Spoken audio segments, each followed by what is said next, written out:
Hey everybody, this is Rod Martin Live. Happy Wednesday. We are here at Grace Hall yet again. Thank you for watching. We are so grateful that you take this time every week as we do with you, and we appreciate every one of you. We are talking today about several things I think you will find of interest, and we're going to get started in just a moment. But first, I want to send our prayers and our thoughts to everybody in the disaster area in Florida and, of course, also in Texas and Louisiana. We have just weathered the storm here. We missed most of it in beautiful Destin, Florida, where if you are not a regular visitor and tourist, you should be. This is one of the top tourist destinations in America, and rightly so. Good Morning America in 2014 named our little town one of the 10 most beautiful spots in the United States. So you should come to Destin, Florida,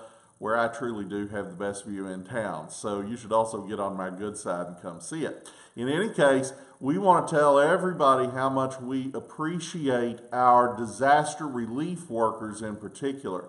The American Red Cross, the Salvation Army have been fantastic, as have, of course, FEMA and our military. But I want to especially give a shout out to Southern Baptist Disaster Relief. You may not have heard of Southern Baptist Disaster Relief, but our volunteers, much less funding than the others I just named, but they are the third largest disaster relief organization in America.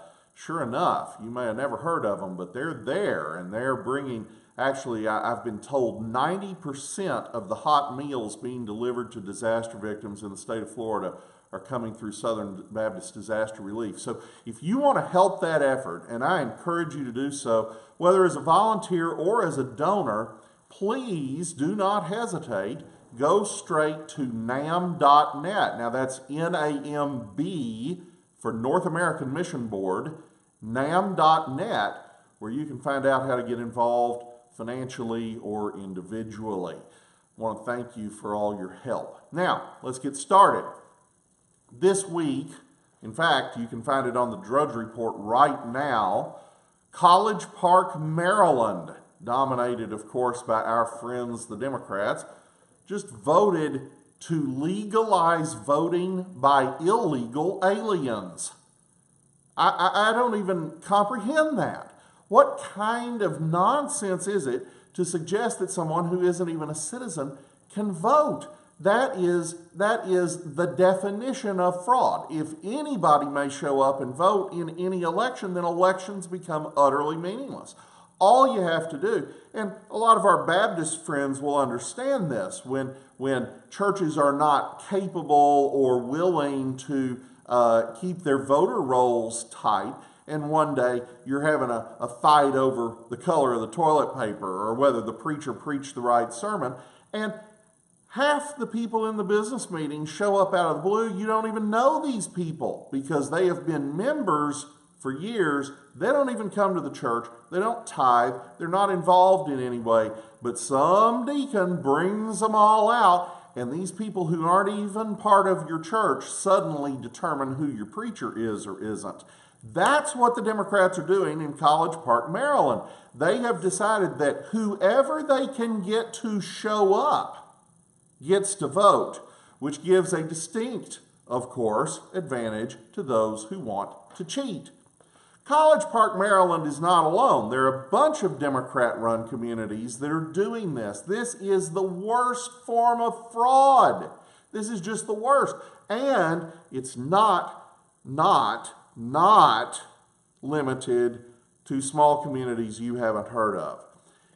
During the 2016 election cycle, we publicized several stories on our Facebook page and also on rodmartin.org about San Francisco seeking to make it, quote, easier for illegal aliens to vote. We've seen this in several parts of California, and of course this is certainly the sentiment of those esteemed minds in Sacramento. This is all aimed at fraud. This is just fraud. This is about Democrats using people to rig the vote without actually having to rig the vote. And that should be as plain as day.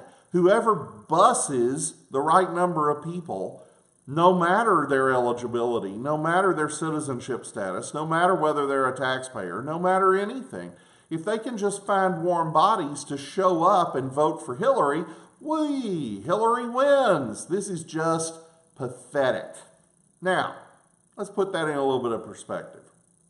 If we know this is what Democrats think, and we don't have to look much further than the Facebook feed you're on right now, because you can see plenty of my Democrat friends talking in comments about the fact that they see nothing wrong with these people being here at all. They think that the wrong is on the part of those evil Republicans who would suggest that you actually need to be a citizen. If they've been here for any amount of time at all, they should be legal. They should have all the rights that you do. There should be no process or screening for immigration. Whosoever will. So with that in mind, and knowing that this is what they believe, honestly, I'm sure, this is how they think, this is what they believe ought to be. Knowing that that is their position on this, does it not seem likely that they're doing what a lot of them are saying and helping a lot of illegal aliens actually show up and determine their own future in the land of their choosing? Well, we did a little bit of simple math on that. There are about 20 million illegal aliens, we are told, from time to time in this country. It ebbs and flows. Sometimes there are a few more, sometimes there are a few less. But let's just say that a few of them vote. Just a few. We're not talking about big numbers. Let's just say 5% of them, just 5%, actually show up and vote in an election. Do you realize that's 1 million votes? 1 million votes. My goodness, there are only about 2.5 million people in the state of Arkansas. There are only about 20 million people in the state of Florida. 1 million votes would tip an election just about anywhere. Donald Trump won Wisconsin, Michigan, Pennsylvania by very small margins. He won Florida by a very small margin. What do you bet that 1 million illegal voters might actually tip that a little bit? Not just that, though. What do you bet that they have been for a very long time? This is just fraud, folks. This is just fraud. And I want to bring it into stark relief here. We have now been being told, this of course is the week of Hillary's book launch, what happened. Ironically enough, I should have a picture of it for you, because the top half of the book says, what happened? And the bottom half says, Hillary Rodham Clinton, which is exactly what happened. As David Axelrod put it, Russia didn't make her not campaign in Wisconsin. So we have her book out, her laundry list of excuses. I honestly don't know how she fit all of her excuses in one book. It must have 4-point type or something. It's just incredible. And you listen to her interviews and it just blows you away that anybody could be so completely without self-awareness. Nevertheless, we know that Russia has been the top of her mind since roughly 24 hours after the election. Now, if you listen to Barack Obama and you listen to Secretary Clinton, you will hear a lot of talk about how they knew that the Russians were trying to hack the election and blah, blah, blah, going back for quite a long time. Actually, the first reports of this in the public were in August, and this had been going on apparently for a year or two before. So let me ask you, why didn't they do anything about it? Why didn't they do anything about it if they thought this was a big deal? Now, those of you who have been following what I've been telling you, what I've been writing for you on Facebook and on rodmartin.org, know that the reason for that trial balloon in August of 2016 was the Department of Homeland Security wanted to take over all of the voting machines in every part of the United States. That went over like a lead balloon and didn't happen. That was an attempt by your ever so trustworthy government, and we have seen how trustworthy they are. That was an attempt by them to actually take over the voting process from the federal level. I'm sure that just gives you all manner of warm fuzzies. But if we take them at their word, We know that they knew that there was a problem and they did nothing about it. So you have to ask, why? The second thing you have to ask is this, because we know from Clinton insiders, people who worked on the campaign, who wrote in their book Shattered, here just a few months ago, the inside account of the Clinton campaign, that Robbie Mook and John Podesta cooked up the Russia story within 24 hours of Clinton's defeat.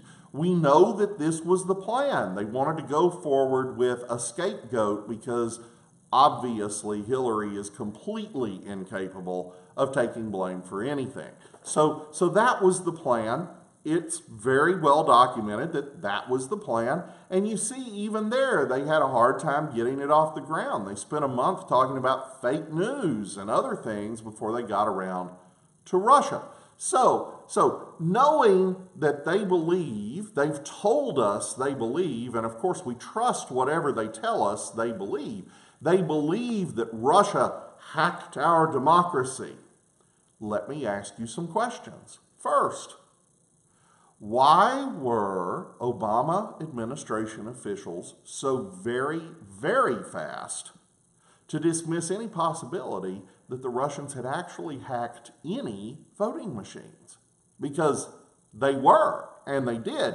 They absolved the Russians of any hacking of any voting machine as early as last December.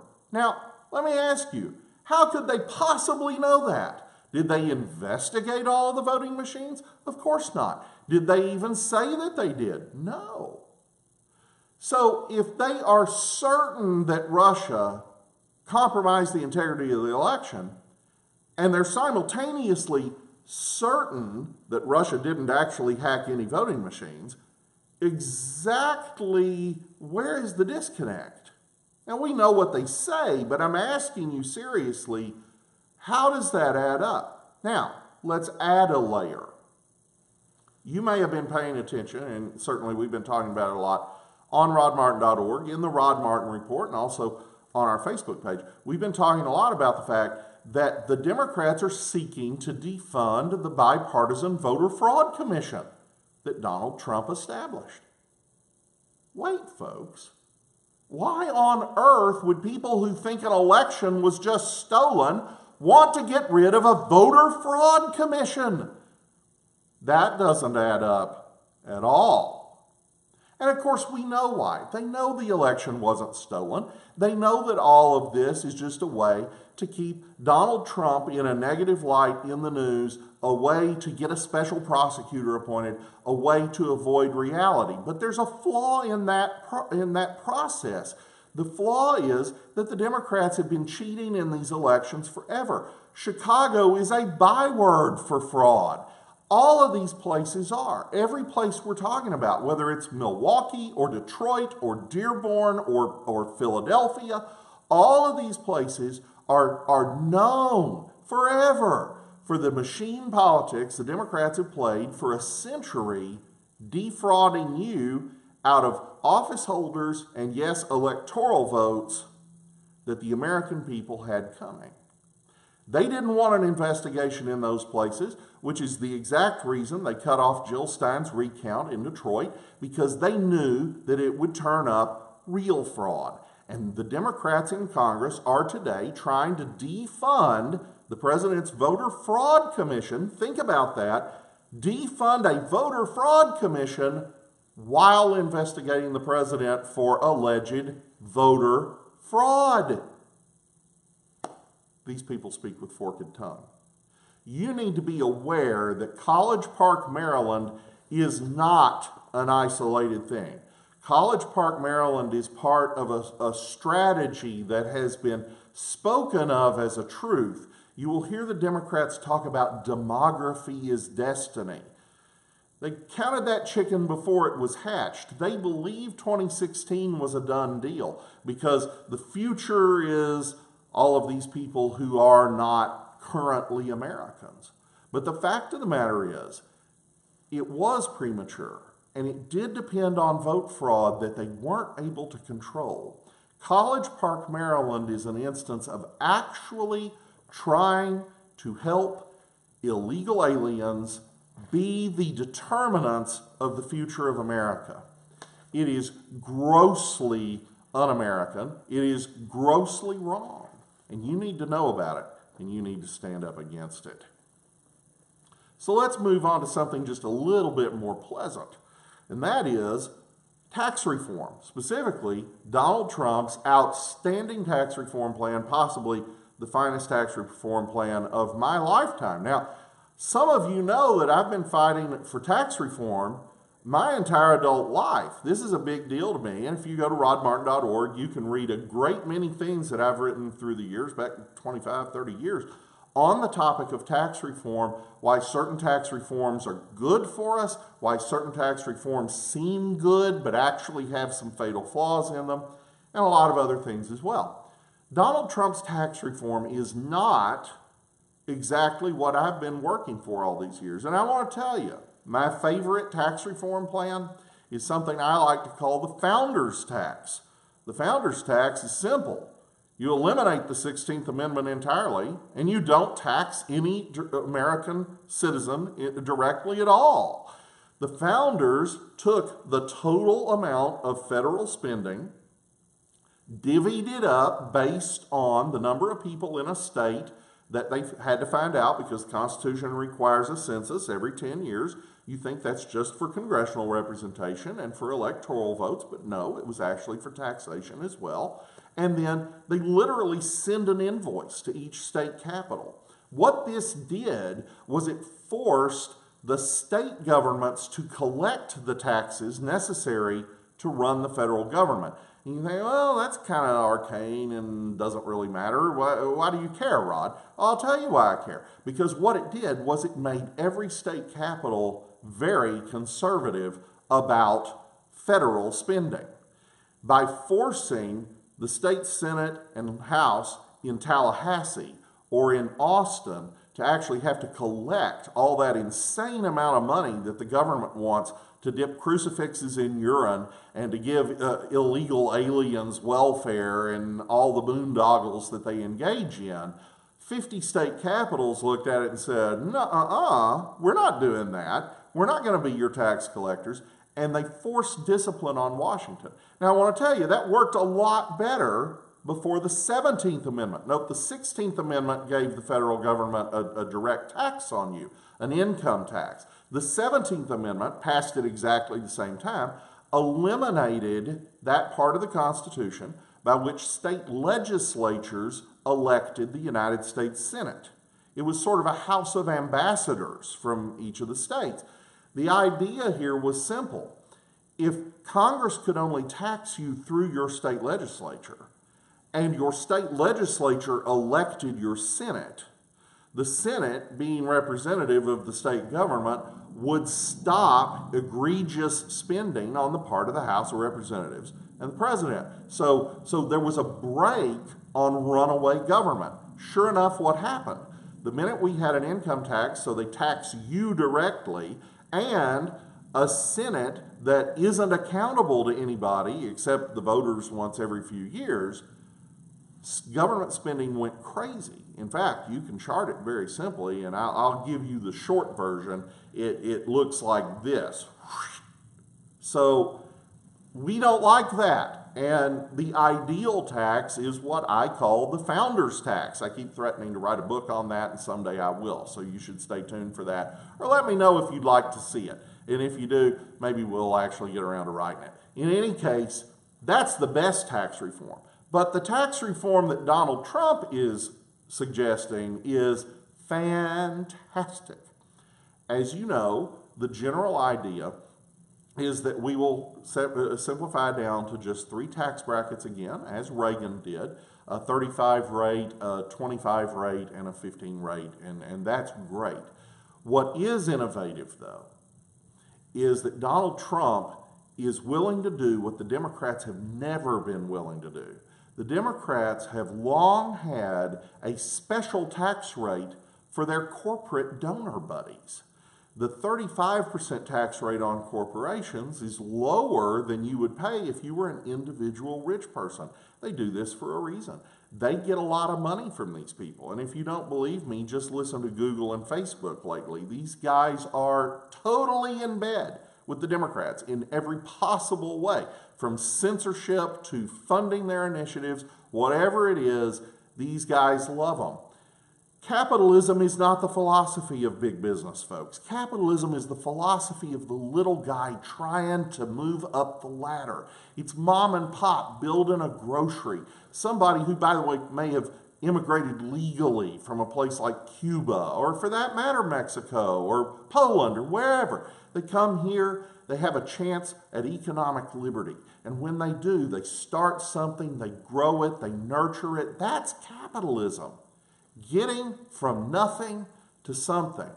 When you're some corporate fat cat at the top of a giant pyramid and you don't even own your own company, it's owned by a billion shareholders scattered around the world, you have a very different mindset. It's much more fun to take the club given you by your giant wealth and beat people up with it, or for that matter, to get the government to do it for you because they have an infinite club. And this is what a lot of these companies do. They turn to Washington to get them favors and to get them advantages over their competition so that they can have what amounts to a small monopoly.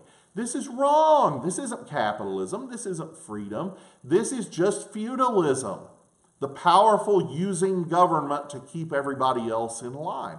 And we should be against that as capitalists. So it shouldn't shock you that the Democrats do all kinds of favors for their corporate buddies, and this is one of them.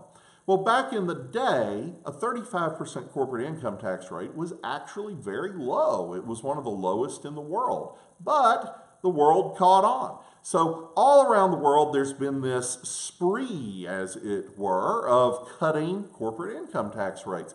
Now America has the highest in the world. It's still lower than what they would pay, but it's much, much higher than what they have to pay anywhere else. So America's uncompetitive. Jobs are fleeing overseas. Industrial plant is going to other places. Donald Trump wants to fix that. But you know what would happen if he did? If he tried to fix it, the Democrats would all scream, "Oh, you're just trying to give tax cuts to the rich."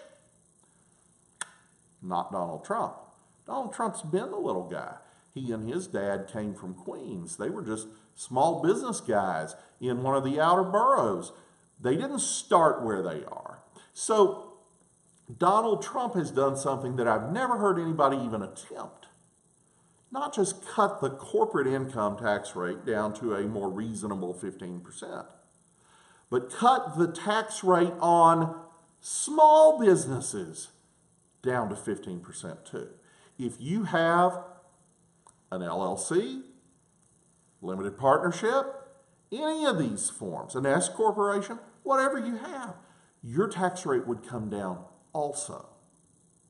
This is enormous because probably an overwhelming majority of Americans could be an independent contractor, which is to say a small business, if they chose to be. It's just a matter of the paperwork. Do you wish to be an employee or do you wish to be a contractor?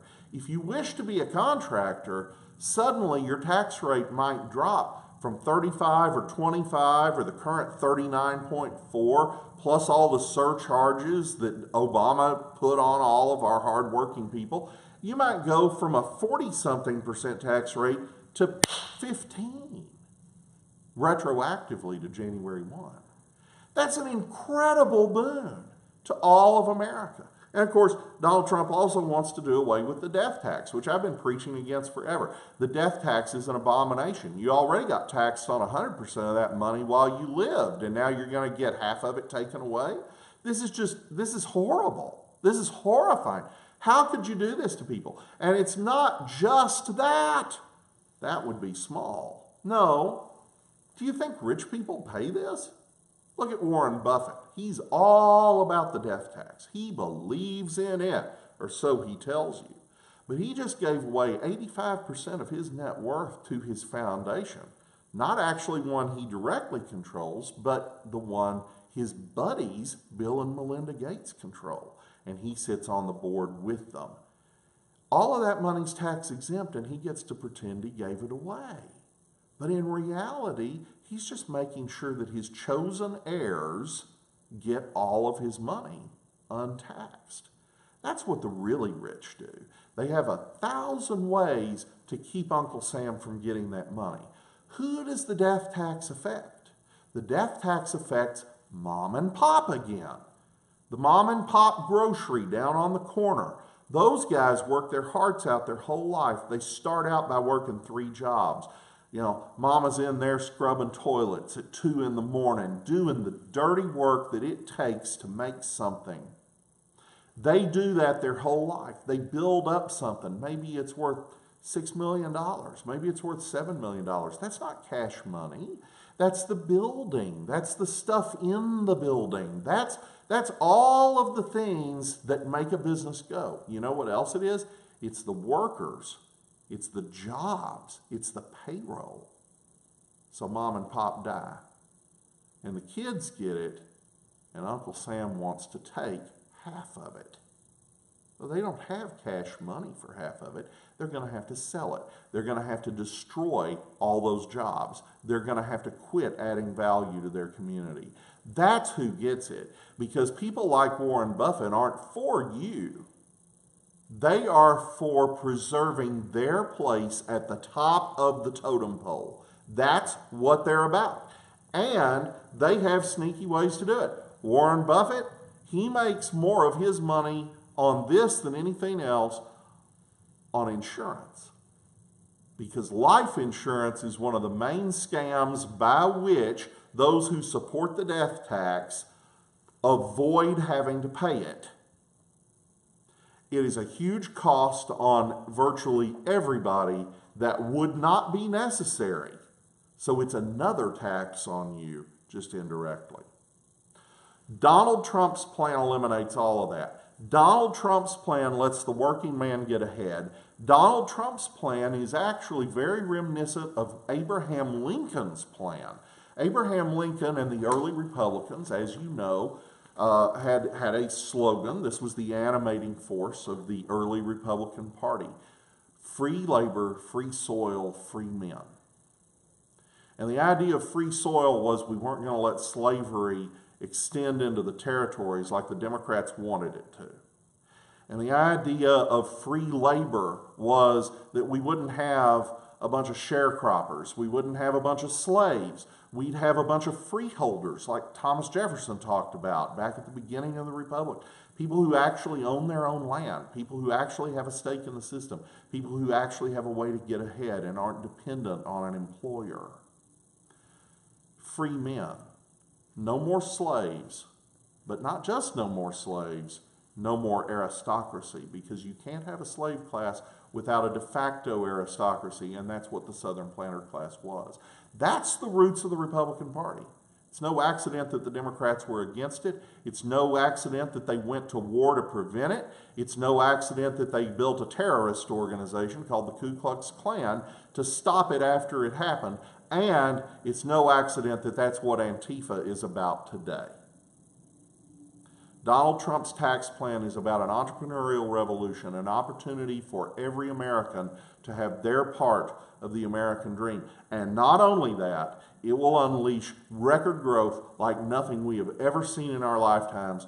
We will see China-level economic growth, and it will change the world for the better. Now let's close out with one really cool note. You probably saw the iPhone release, or at least the announcement of the release yesterday, and it's pretty awesome, and needless to say, I'll be getting one of the new ones, and that'll be great. I'm going to wait for the iPhone 10. That's going to be pretty awesome next month, and that's what we'll do. But I want you to think just a minute in light of what we were just saying about Trump and Lincoln, tax policy and entrepreneurship. I want you to think about what the iPhone has done. We're 10 years into the iPhone era now. And the fact is, you have a supercomputer in your pocket. By the way, nearly all of you have one in your pocket.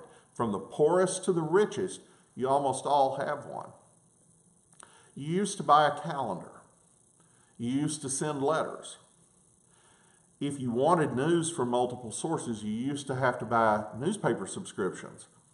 very few of you had newspaper subscriptions from all over the world. Many of you today read newspapers literally from every part of the earth. Very few of you had anywhere approaching the money necessary to do all of the things that you do with a handful of simple apps on an iPhone. The truth is that iPhone saves you more money than you make in a year. And the additional truth is, if you add up what the cost of all of the components in that iPhone would have been just 10 or 20 years ago, it's more than $30 million per device. And you think about that for a second, and then think about this. We have just greatly increased the money supply since the crisis of 2008, and yet where's the inflation? The cost of just about every commodity you can name has come down. And in fact, while gasoline is technically up compared to, say, 1980 or 1960, it is in fact a lot cheaper than it was in 2007. All of these things are because of the economic progress given you by technology. Oil is down and much more abundant. America now produces twice as much per day as it did 10 years ago. We are now actually an oil exporter. We talked about that last week. We are disrupting markets around the world precisely because of a technological innovation, hydraulic fracturing or fracking. We are able to do things we never dreamed of doing because of apps on an iPhone, because of ubiquitous screens, because of battery technology that makes a Tesla run, because of all of the things that we have seen happen over the past few years. This massive increase in productivity is why you haven't seen price inflation in a big way, even though there has been this massive multiplication of the number of dollars sloshing around in the world's economic system. We have some articles about this published this week on rodmartin.org, and I want you to check it out, but it's important. It's important that we have economic freedom to improve the value of the dollar. It is important that we have economic freedom so that your life gets tangibly better. You might not think about an iPhone as greatly improving your life, but FaceTime with a grandchild sometime and tell me that's not true. These devices are bringing the world together, but they're doing far more than that. They're bringing down the cost of virtually every single thing we're doing, everything in the world. They're bringing education to billions of people who can't get to a school. They are changing how we do everything. They are changing the availability of information for everyone. They are making the world better. Not just the iPhone, but all of the things that are being created, again, by the innovation that comes from economic liberty. That's the real message. That's what Abraham Lincoln was trying to do. And I want to tell you, it's really, really important in this time especially, because we do face a demographic implosion. You've heard all your life about the population bomb, the population explosion, how the world's going to end horribly because we have 80 gazillion people crammed into a small space and all the resources are used up. That's just hooey. That's just ridiculous. There's never been a lack of resources, and there will never be a lack of resources because technology gives us a way to use the same resources more, to do more with less. And as we expand into space and we're able to harness all of the resources that whiz past us every day in near-Earth asteroids and so forth, we will literally collapse the price of virtually every commodity you can name. That's coming. That's coming in your lifetime. But we are producing fewer babies. The birth rate in much of the world is dropping. We've never had that before. We have, at least in modern times, population growth has been very, very great during the area that economic growth has been great. We haven't had to deal with this before. So it is important that productivity increase because there are going to be fewer and fewer of us to be productive over the course of the 21st century. We talk about that more at rodmartin.org, and I encourage you to sign up. It's something most of you haven't given a lot of thought to, and it's going to have some pretty important ramifications. It's one of the reasons I'm not worried about robots at all. Robots are going to take up some of the slack for us as we age, and while we have fewer people to support us in our old age, it's a good thing. It will create some disruption, but it's a good thing. There are a lot of interesting things, and that's why you come to rodmartin.org. You can read about the world anywhere. You come to rodmartin.org to understand it. So I encourage you to sign up for the Rod Martin Report. Come to our site, but also sign up at rodmartin.org/RMR. That's for Rod Martin Report, rodmartin.org/RMR. Or for the advanced class, use this link, rodmartin.org/NAC. That's NAC as in New American Century. This century is going to be even more American than the last one, and it's going to be a lot better than you think. rodmartin.org/NAC, and I will give you my new special report, The New American Century, absolutely free when you sign up for the newsletter. As always, it's been wonderful getting to spend time with you. We'll do this again next week. I am grateful for all of you who watch and who read our stuff. And I encourage you again, pray for South Florida and the rest of Florida. Pray for Texas and Louisiana. Go to NAM.net, NorthAmericanMissionBoard.net, and help out with the disaster relief. And until next week, this is Rod Martin at Grace Hall signing off.